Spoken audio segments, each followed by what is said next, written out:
Hello everyone, welcome back to another important discussion about the security where we will be talking about dependency security and dependency management. So today's topic is similar to like broken love, right? Broken relationship where I can't live without you, but I can't trust you anymore.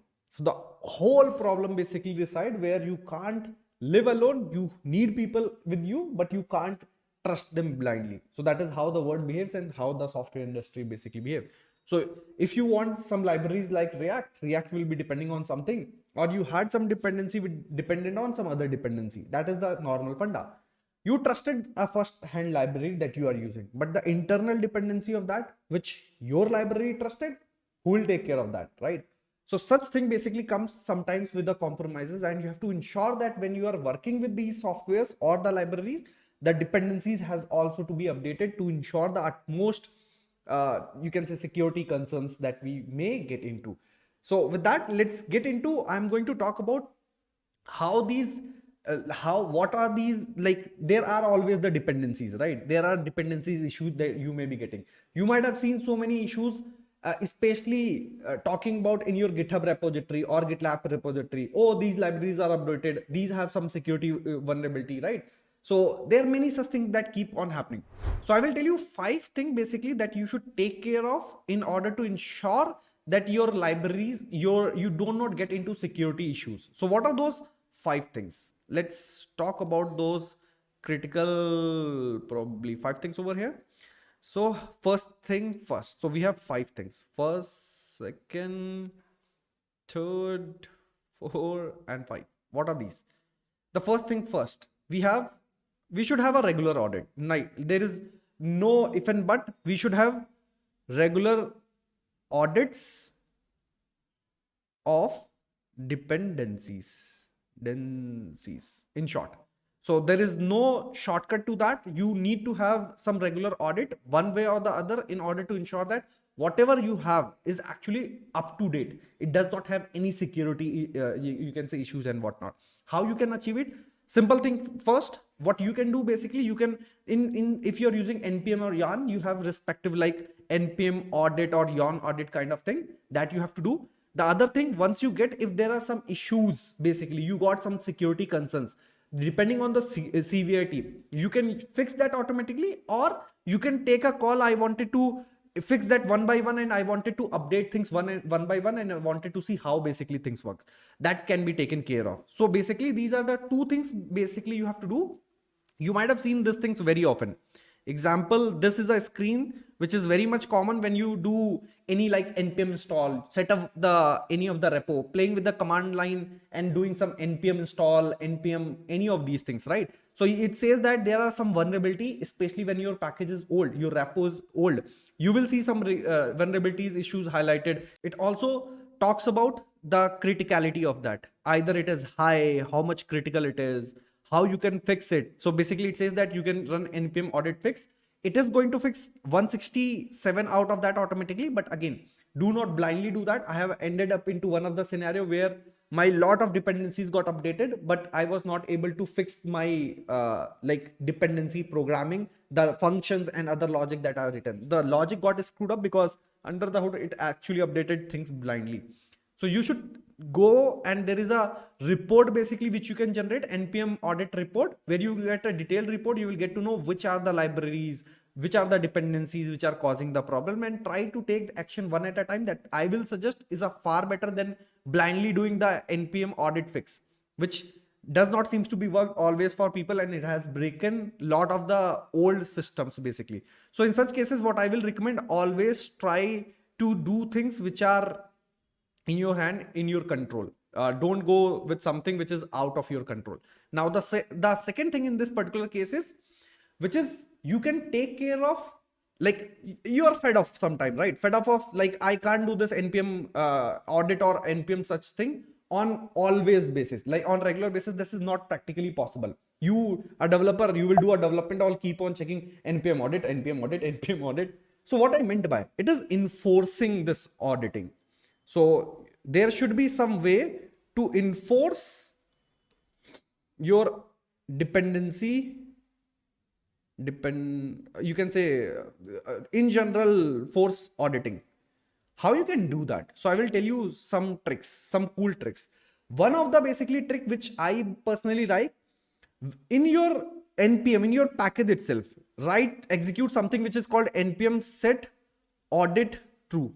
What this is going to do, anytime you do npm install, anytime you do npm update, this is going to ensure that, oh, if you are doing any update, anything is actually happening over here, it will take care of. Your npm audit actually runs behind the scene automatically. So npm install will take care of, npm update will take care of, anything that you play is going to ensure these things are taken care of. And if there are vulnerability, it will be highlighted. You won't be blocked. You can make your you can say some hooks which can block the GitHub commits also, but right now we are interested in at least knowing what is actually wrong happening over here.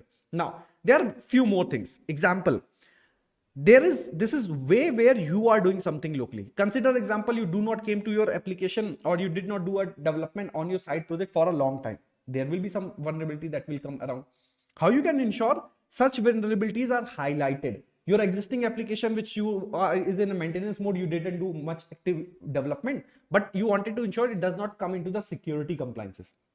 Now I will tell you two techniques. One, there is a way which is called Dependabot.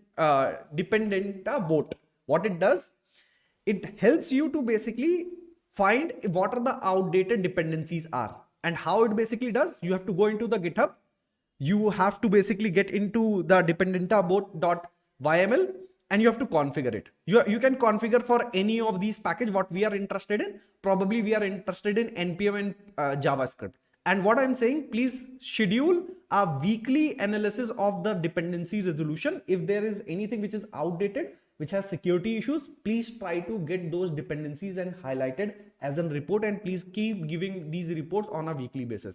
You don't have to do anything specific, just setting these GitHub and setting some YML, which is a, you can say, auto GitHub actions. Similar actions basically exist in other platforms also. It may be GitLab, it can be any of Bitbucket kind of thing. There are, you can say, these actions which are provided. So in case of GitHub, it is very easy to set up and very easy to basically get those auditing done for your stuff. Now consider example, you wanted to take a control and you wanted to do some custom auditing. What I meant by their custom auditing in terms of, I wanted to ensure, I will show you something.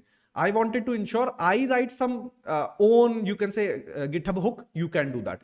In this case, what I have done basically, I am saying on my main branch, if someone basically try to do a push kind of thing, right? So on my main branch, if someone is trying to do a push, please run these steps. Set up basically Ubuntu latest, and basically do whenever there is a checkout kind of thing, right? You have to do a node setup kind of thing. You have to do a checkout. You have to do a npm CI, which is installing the dependency. Once you install the dependency, please do the npm audit, which is scan the security and whatnot. And this will give the report anytime there is a commit happening basically into your main branch. That is what you can hold your own custom stuff as well. Now, this is good. In this case, we are good in terms of we are able to enforce it. What are the other things basically can be done? Not just enforcing, there are other things basically which helps you to achieve that are related to, I will talk about, is dependency monitoring. How you can monitor your dependencies. Like, there are out of many ways. I will tell you one of the way you can monitor using something which is called CodeGL. What it does, it helps you to basically not just monitor your external dependencies, which you can do just auditing, but also scanning your code and seeing not only the dependency can be culprit, but also your code can be culprit. And that is what this CodeGL basically goes to the next level. Monitoring, dependency monitoring, code and dependency monitoring, both. Your code and dependency monitoring, both are done by something which is called CodeQL kind of thing, which helps to, and how do you set up is, again, you have something, we are going to set CodeQL kind of thing. What it does, whenever you have on any branch, there is a pull request which is generated. There is some scheduler, which is basically you can do some cron job kind of stuff. What is important to see, we run something, we perform CodeQL analysis. This is an analysis which is basically generated whenever there is a pull request which is created. So these are some cool report which is generated. Oh, the code that you have written, the dependencies that you have injected. Is there any issues? Is there any challenges? Is there any security vulnerabilities? If there is any security vulnerabilities, then that is something that's a problem and that need to be fixed. Now, this is also cool. Next thing basically, which is again one of my favorite, is something there is a dependency locking. Dependency locking. What it meant by, you understood, oh, this is something which is stable, it is working, and you have a pipeline, regular weekly things which is happening. There are some GitHub actions, like whenever there is something merge, some pull request which is generated, you have set up all those pipeline, all those security check has been done. Now you wanted to avoid a frequent dependency error which is coming. What do? You actually must have something called, which is called package lock.json. You might have seen this file. It also helps in two perspectives to lock the versions of direct dependency and the nested dependency in your project, so that it is not going to change every time you do an npm install, every time basically you make any changes in your product, it is not going to change. So you lock those dependency and you update those dependency only when needed. From a business perspective, when you want to enhance some functionality, or there is security issues where you have to make some changes into this, please go and basically make those changes only in such cases. Do not go and blindly make the changes in this cases. Now, the last thing and the most important, which is security, you can say scanning, or you can say security penetration testing using tools.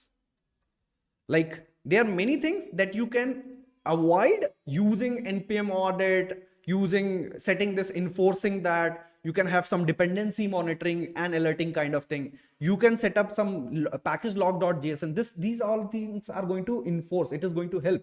But again, there are n number of things that can still happen, which is beyond your imagination, because the security is something which is at a major stuff, right? And companies do take care in a very important and critical fashion. Now, there is something called, there are many scanning tools that exist in the industry, and if you see, there are n number of them. I will talk about some of the popular, which is App Scanner is one of the popular, which talks about the security. This is one.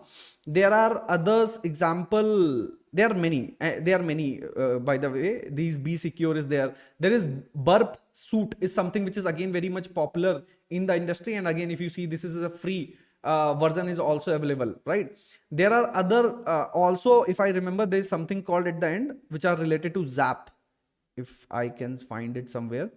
So it's a Z, we call it Zap, which is Z attack protection. This is again which is also very much popular in the industry, and there are n number of these. Like, you can see this entire list, you can check out. There are many such tools basically which helps you to scan, do the security protection. Many of these are free, open source. Some comes with limited, you can say, capabilities as a free of cost, and in the enhanced version, certain tools are paid.